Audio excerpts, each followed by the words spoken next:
Well, I'd like to introduce my co-hosts, who are just beautiful souls, the writers of many things, but collectively, gratitude and trust. Please give it up. Please, a loud welcome to Paul Williams, Tracey Jackson. Give it up. Thank you. Love you. We're trending on Twitter. Thanks Lights to all of shine you. on me. Yeah. No, Well, welcome everybody. I'm Tracey Jackson. No, I'm I'm Paul Paul Williams. Williams.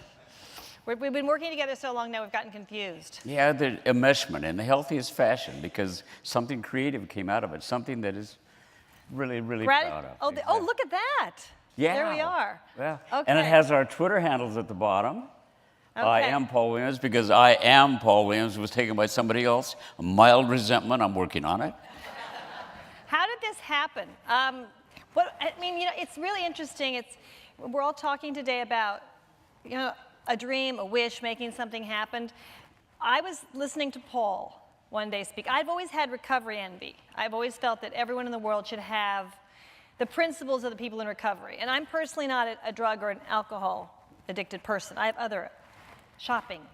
It's a little bit of an issue. But I'm not addicted to drugs or alcohol. But I've always felt that we all could benefit by the principles of recovery, that we could all benefit from right action, rigorous honesty, all sorts of things that are there, that were a blueprint to live by.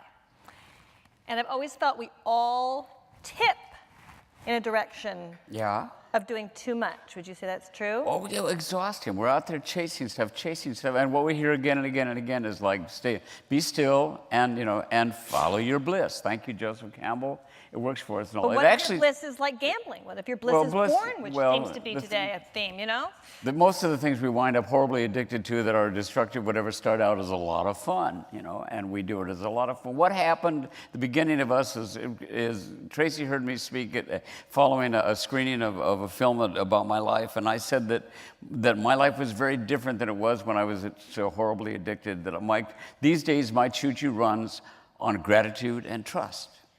And she said, you have a choo-choo? No, and I said, no, but my life runs on gratitude and trust. And you said... And a light bulb went off on my head, because I'd been wanting to work with Paul for a long time. We've been friends for many years. I've been a fan since I was a girl. And something went off in my head, and I heard gratitude and trust. Those two words. I'd never heard them put together before like that. I'd heard them separately.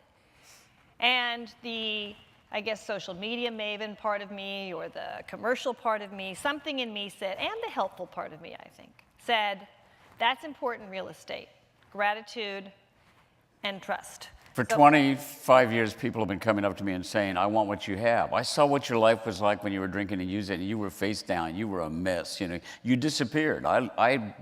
The 90s, the 80s I was gone. The 90s I came back to life again. But you're an alcoholic when you misplace. A decade is your line bumper sticker line about that and all. But the fact is that many people have said to me over and over again, why don't we have something like, and Tracey said to me, why don't we try to create that? So let's put it together with gratitude and trust. And I guess we've succeeded, because look, here's everybody showing up for gratitude and trust. But let me ask you all a question. We usually start out our speeches with this at some point. Who in this room has never said, or ever not said, if you want to double negative? Put it the other way. How many of you have said? Always. I know. I always double negative. This is my last. Who in this room has ever said, this is my last cigarette? Something. Gluten, cigarette, porn, affair with a married man, anything.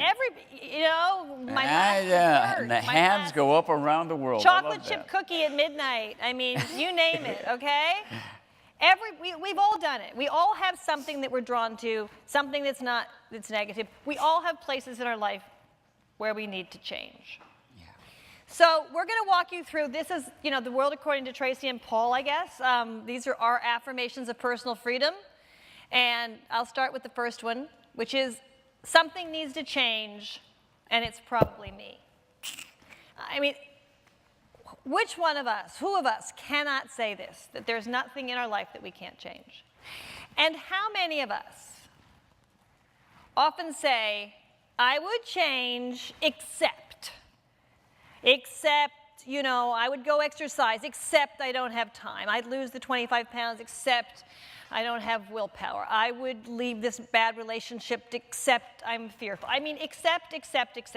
We all make endless exceptions. Instead of accepting, you need to Take the power and take control of your own life. And the only person that can change you, even if it's someone else who's driving you crazy, even if it's someone else who's maybe wrong, even if it's someone else whose behavior may not be in line with what you want it to be, the only person you can change is yourself. You accept that. You've been accepting it all along, and as Tracey says, you go from accept to accept. I accept the fact that, my relationship with this guy is not going to, my uncle that hates me and always bugs me, he's not going to change, but maybe I can change the way that I deal with him, and we deal with that in the book. The buck stops with us. I mean, that's really what that's about. And you take the second. Number two is I don't know how to do this, but something inside me does. For so many people, it's a solid faith in God. What do you do if you're an agnostic? What do you do if you're an atheist? The fact is that there is in this great universe and all our collective experiences managed to put something inside of us that we can turn to for a feeling of safety, for a feeling that although we don't have the answers right at this moment, if we continue doing the right thing, walking in the right direction, or seeking, we're going to find that's something. There's a guy who's speaking this afternoon named Wes Hamill. Wes is a dear friend of mine and all, and Wes calls his higher power the big amigo. I adopted that as soon as I heard it. I went, the big amigo? I want a big amigo. He said, well, you got one. And we all do. I think it's that sense of knowing that somehow I am grateful for everything that has happened to me thus far in my life, because even the mistakes I could learn from, that I'm getting ahead of myself here and all, but I'm grateful for everything, and I trust that somehow the future is, I have within me what I need to work out the future. Our third is? Well, I also wanted to say one thing about our second, which was, you can be any, it does, I want to make it stronger. It doesn't have to be God. Our God is inside of us if we want it to be. So many people say, I can't believe, I can't trust because I don't believe in this big thing out there, this unknown. But it doesn't have to be unknown because you know yourself. Yeah, You Tracey's know heard yourself me. in the same way that Ron Gold sat here. He knew what he could do. Chuck Gallagher knew what he could do. We know ourselves. And in knowing yourself and trusting yourself and looking inward as opposed to outward, you can find that strength and you can find that spirit and you can find whatever you need to find. And it doesn't have to be defined by anybody else, not by church, not by state.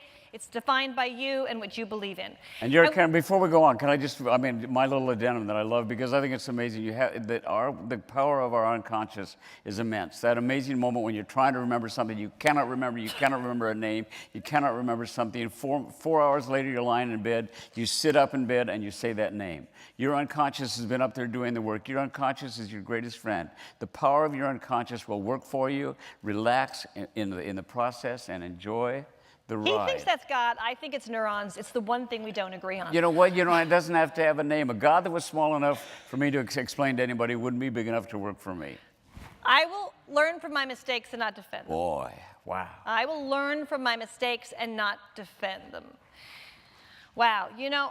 How many of us spend most of our lives defending what we do and not actually looking at it and saying, what can I learn from this?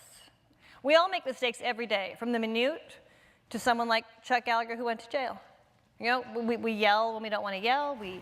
We get upset when we don't want to get upset. We make rash decisions. We make poor choices. We do everything. We are human. As Clay said, we're humans, we hume. Picking up on things that people have said on this stage today. But how about taking those mistakes, missteps, miscalculations, however you want to miss them, and turning them into your classroom? Looking at them for what they are there to teach you for. I tell this to my children day in, day out. It's not a mistake. Okay, it is a mistake, perhaps, but a mistake is your biggest teacher. If we did not have our mistakes, we would not have anything to learn by. If we were perfect, where would our lessons live? So don't feel shame. Don't feel remorse. Don't feel anger. But say, wow, this was sent here to teach me something. And then sit down and ask yourself what it was there to teach you. Yeah. And then you move right on into the other one.